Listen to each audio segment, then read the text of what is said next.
Hello, you're watching World Talks on TVP World. My name is Sasha Farbach. A NATO source told Reuters that the recent drone incident in Poland was a deliberate move by the Kremlin. Now, with the Czech Republic approaching its parliamentary election in early October, we examine how the outcome could shape domestic policy, EU relations, and military support for Ukraine. Now, to provide insight and analysis, we're joined now by Čulík, Senior Lecturer of Czech Language at the University of Glasgow. Thanks so much for joining us here on TVP World. I want to start with the immediate news that we have this morning on these drones that were shot down by Polish jets. Obviously, this affects all of NATO, the Czech Republic included. How is this going to impact directly this upcoming election?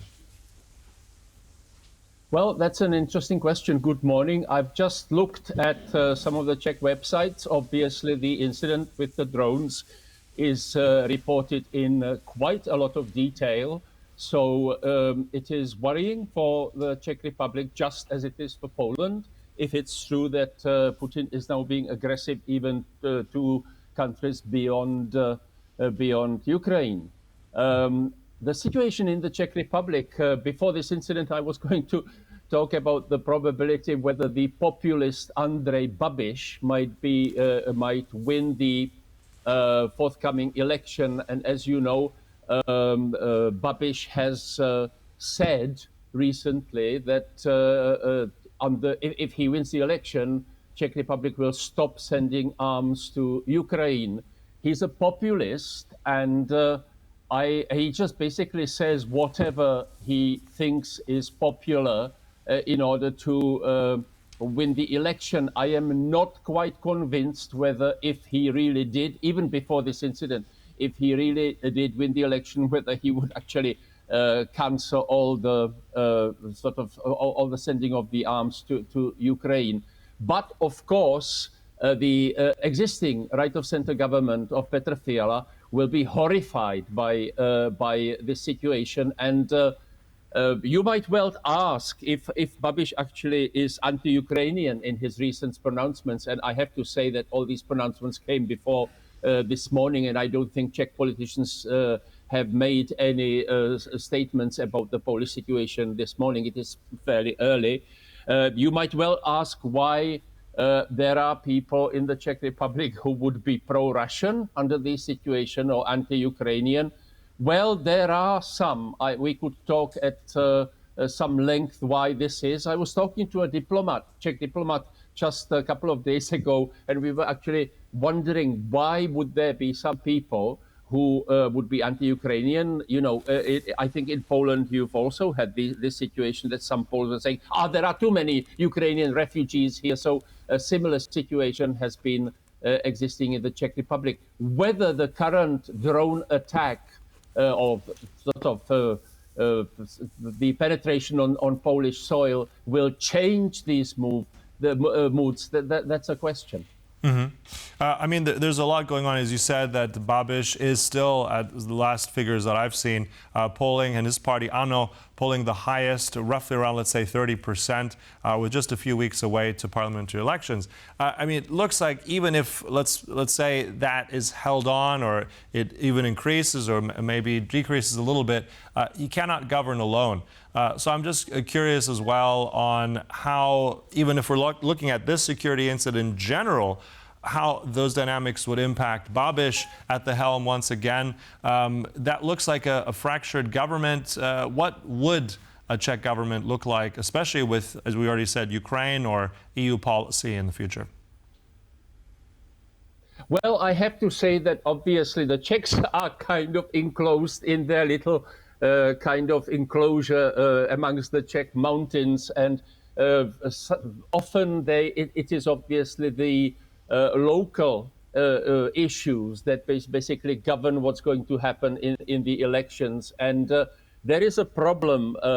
Economists in the Czech Republic have repeatedly pointed out that the centrist government of Petr Fiala, which is pro-Ukraine, has a very questionable taxation policy. They tend to tax the poorest people in the country, giving all the kind of money to the richest people. And there is about 20% of the population in the Czech Republic who are basically very dissatisfied by this. There have been commentators who have been pointing out that actually Fiala, by this kind of extreme right-wing taxation policy, is really pushing the Czech Republic towards Russia, because basically, you know, when you actually make people dissatisfied because they don't have enough money for food, this is destabilizing. When you look at the numbers, whether ANO with 30 or up to 33% will win the election, it is true that the current Fiala government has only about 20%, but they could join themselves with other right-of-center groupings like STAN, which has 12%, and the Pirate Party, which is growing in popularity, which is about 10%. So actually, as I was talking to this diplomat a couple of days ago, he was saying that his colleagues have been kind of victoriously telling him that the current opinion polls, apparently, in the Czech Republic are exactly the same as they were before the last election, which was won by the centrist Fiala government. So maybe, I hope, they are not being foolishly optimistic, but at least some current Czech diplomats think that the Fiala coalition will still win it, or at least will get together with various other right-of-center groupings. The problem, of course, with the Czech Republic is that there is absolutely no left-of-center party there. The Social Democrats have basically collapsed, and what has remained from them has joined this questionable grouping, which has a former communist party within itself, and they only have about 6% of popular support, so which is just above the 5% limit. So I don't think the communists will win, and the Social Democrats basically do not exist. Mm-hmm. So it's probably all, yeah. If I want to just step in there for a moment, Jan. Yes. Because it's a small country, but at the same time, it does sound it's going to be very complex in its outcome. But I want to kind of go on the broader region as well. I mean, we're looking also at the neighbor Slovakia under Robert Fico as well. I mean, the Czech Republic also in this regional format, there's Visegrad 4, sometimes also including, of course, Poland, and if we're looking at Hungary, I mean, those dynamics will also likely change. So in which way will the Czech Republic lean more towards the efforts and, let's say, messaging of Robert Fico and Mr. Orbán? Are we looking at a Czech Republic that is leaning in a different direction? How are those dynamics working and play in all this with this election? Well, within the internal political narrative, the people are really quite horrified that Babiš could go the way of Fico. I just have to say, however, it is quite complex. When we are talking about the contribution of the Czech Republic with these weapons to Ukraine, actually, it is quite interesting that the Fiala centrist government has been talking very much about supporting Ukraine, but they haven't actually sent very much arms to Ukraine. They are really, per capita, very low in the kind of list. And what is interesting, that we know that Fico is kind of pro-Russian, and yet Slovakia, per capita, has given more arms to Ukraine than the Czech Republic. This is totally ridiculous. So it is quite interesting. Fico's position is really quite interesting, because he is also a populist. He's kind of making various anti-European Union sort of statements to actually get his sort of populist support in Slovakia, yet he knows very well that he needs Brussels. So his position is quite ambiguous as well. These populists are weird, basically. Hungary, of course, is a totally different situation. It's much worse than Slovakia. Slovakia is kind of deciding its way. But on the whole, I think the Czechs are quite horrified by where Slovakia has been going. And speaking of being horrified, I mean, that's a sentiment shared across Europe today. If we're looking at also Kaja Kallas saying about the security incident, about these drones being shot down over Polish airspace.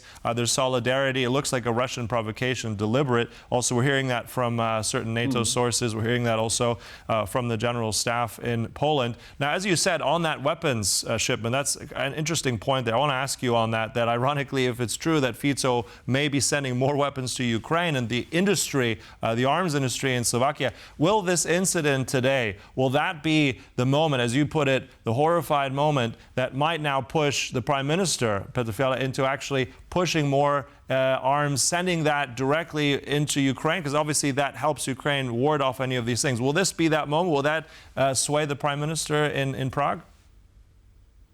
I would hope so, but if I may make a slight critical comment towards the European Union, I mean, okay, we hear all these kind of speeches, even from sort of Brussels, how it is important to support Ukraine, but they haven't really been doing supporting Ukraine militarily to a really substantial degree. And I just recollect a comment by one of the British generals recently. For God's sake, he said, the European Union's economy is 12 times larger than that of Russia. The European armies spend twice as money than Russia's army. So actually Europe is in a very strong position, and unless Putin is totally mad, he would be sort of mad to attack countries beyond Ukraine. Well, I don't know. This morning it looks as though he is mad. But really, Europe is so much stronger than Russia. Why aren't they doing more, basically? But to my point there, I mean, it's a complicated, if we distinguish Europe, European Union institutions, that's a layered question. We don't have enough time to address that. With the European Union, it's very much about capacity and industrial capacity, not very much about direct weapons deployment. We have to make that distinction, but that's a different debate.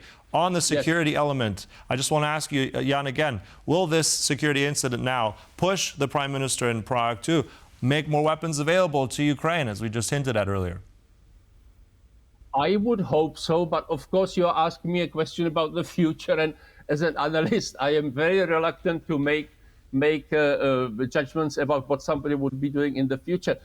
With regard to this bigger contribution of Slovakia than the Czech Republic, maybe the reason for this is that, you know, under communism, when Czechoslovakia still existed, for kind of strategic reasons, Czechoslovakia had most of the armament factories in Slovakia so that they would be as far away from the possible line of conflict with the West. So it may well be that the reason why Slovakia has been sending more is that they basically have more armament factories on their territory.